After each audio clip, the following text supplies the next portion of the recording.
Hello and welcome back to this live stream series where I'm both doing a series of interviews with very inspiring and insightful thought leaders, but also sharing with you the key insights that I shared and wrote about in my book, Stop Playing Safe. And as I've shared before, Stop Playing Safe is a book that I originally wrote about 10 years ago because I saw so many people and I saw so many teams and organizations really being held back by a fear of failure, a fear of losing face, of looking foolish. And I think so often we don't only hold ourselves back, but we also undermine the quality of our relationships by letting our fear of what might go wrong or what we might lose keep us from speaking up and taking the very actions to make things more right. And it's why today I want to talk to you about what is chapter 4 of Stop Playing Safe, and that is why it's so important for you to speak more bravely, to exit your conversational comfort zone and to really embrace the discomfort, that emotional and psychological discomfort that often accompanies the most important conversations that we need to have. I'm guessing that you, like me, can look back and think of times in your career and in your life where you wished you had spoken up sooner, or you had shared how you were actually feeling about something. Maybe made a bold ask someone to do something for you, ask someone to go out with you, ask someone to stop doing something. Or perhaps you wished you'd set a boundary. You wished you had said a very firm no. Or maybe you wished you'd given someone some feedback and you held off because it was too uncomfortable, too awkward, too risky. And if that's the case, I just want you to know you are not alone. In my work, coaching people now over the last 20 or so years and working in organizations, I think probably the most common issue that comes up for people is their struggles and the tensions they have with other people that they have to work with or that they have to live with outside of work. And let's face it, our relationships are the number one cause of stress in our lives overall. And they're the number one source of joy, but often they're the number one source of angst and stress and resentment and frustration. Yet so often the issues that we most need to speak up about, that we most need to have a conversation about, are those we least want to have a conversation about because they are uncomfortable, because they require us putting an issue on the table, sometimes discussing the undiscussable. They require us to be vulnerable. They also put us at risk of the other person reacting in a way that is extremely uncomfortable for us, maybe getting upset, maybe feeling hurt. And I can't tell you how often someone has said they don't want to give somebody feedback because they're like, oh, I don't want to hurt their feelings.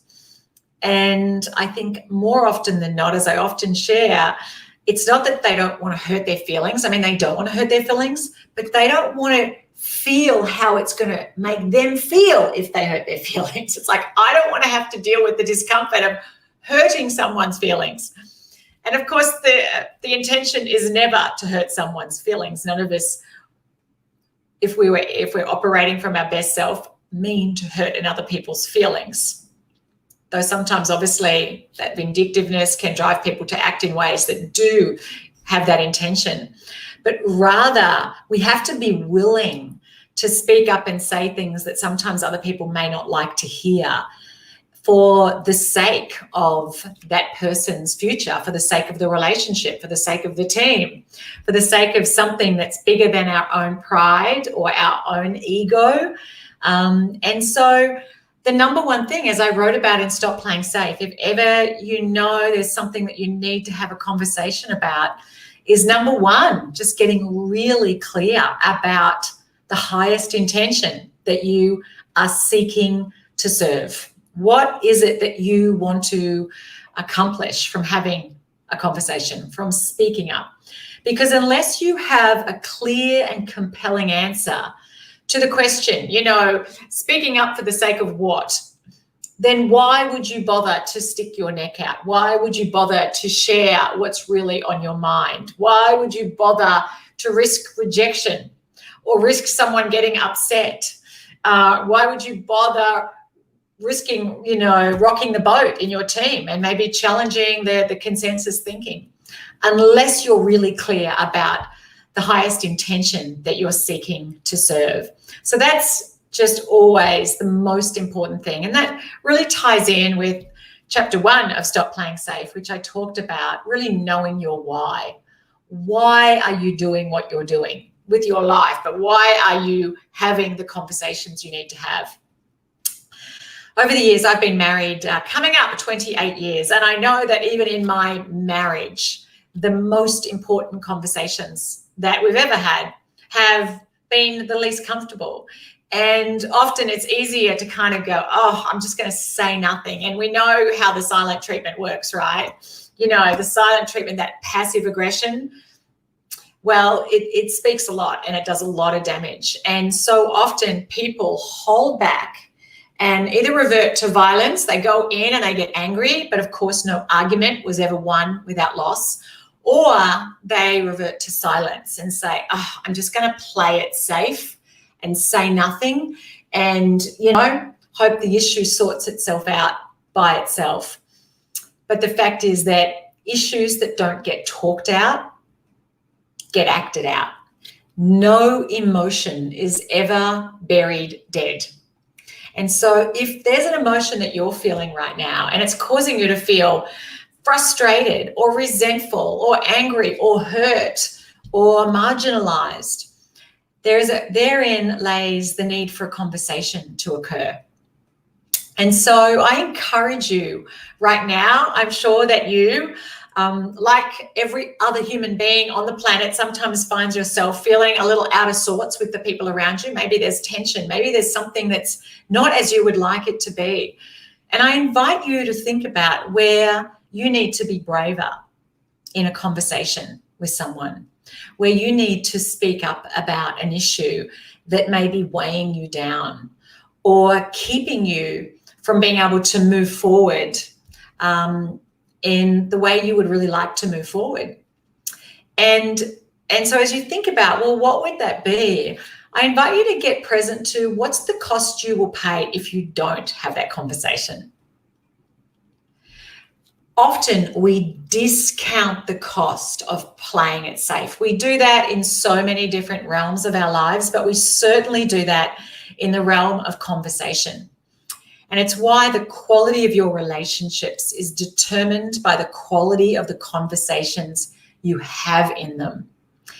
And unfortunately, often we kind of cower and we go, and we come up with rationalizations and justifications, and we procrastinate and go, oh, now's not the right time. And sure, the right conversation at the wrong time is the wrong conversation. Just because something needs to be said doesn't mean that right now is the right time to have it. You need to make sure it is the right time and the right place. And if it's particularly, and maybe it's going to be an emotional conversation, you're somewhere that you can really have that conversation so that you won't be interrupted and disrupted. And the other person maybe has an opportunity to get ready to have that conversation too. Ask them for permission, saying, hey, there's something I really want to talk to you about. It's really important. Is it okay if we set up a time to have a conversation? And so I just encourage you, though, to get present. What's the price you pay if you don't have a conversation? Several years ago, I was running one of my Live Brave weekends, and there was a woman who attended it, and she shared how she really wanted in her heart of hearts to actually move into a more senior management role. And she said, but I just don't feel that my boss sees me as management material, leadership material. I said, well, do you know that for sure? And she said, no, I don't know it, but she gave me all these reasons and argued why not. And I said, well, why don't you have a conversation with your boss and just share with him what it is you would really love to do, and just ask him for guidance and support. And so on the Monday morning, she went back to her office and she said, I'd really like to have a conversation with you. They literally had one the same day. And during that conversation, he said, I had no idea that you were interested in moving into more senior leadership roles. I would love to support you. And she contacted me, utterly elated. The reason I share that story is so often our fear of having a conversation, of asking for something that we want, of sharing an aspiration or of sharing a frustration keeps us from actually getting what we want. We maybe assume people are mind readers. We make assumptions that other people, yes, should know what we want, or we make assumptions that we know what they think.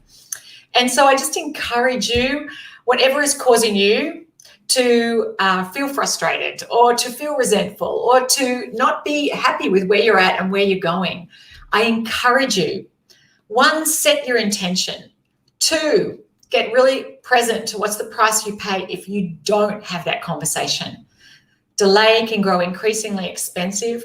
And 3, just decide that you are going to step into that conversation, 1, with your highest intention in mind, but 2, knowing that courage is the price that life exacts for granting peace. It is the ticket price to having, it's the fee you have to pay to actually really creating the opportunities and building the relationships and addressing the conflicts that can get in your way and sabotage your own success and undermine what's possible for your future.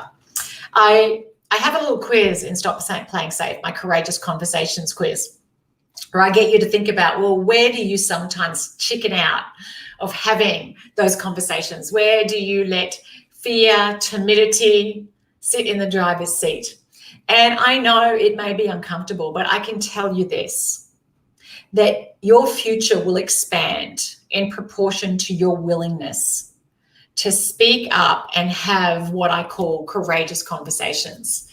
And if you are in a leadership role or any sort of supervisory role, if you're a parent, you're in a leadership role, then it's really incumbent on you at times to speak up and have those brave conversations, to be vulnerable, to risk things not going the way you want, but to do so in a cause that is more important than protecting your own sense of comfort. And if anything, what I know for sure is that the quality of the conversations you have, your willingness to engage in conversations and discuss those undiscussable issues, those issues that sometimes make you squirm, your willingness to engage in those conversations is going to be proportional to the quality of the relationships you build, to your ability to build trust, to your ability to build influence, to your ability to build a followership. People mightn't always like what you have to say, but they will always respect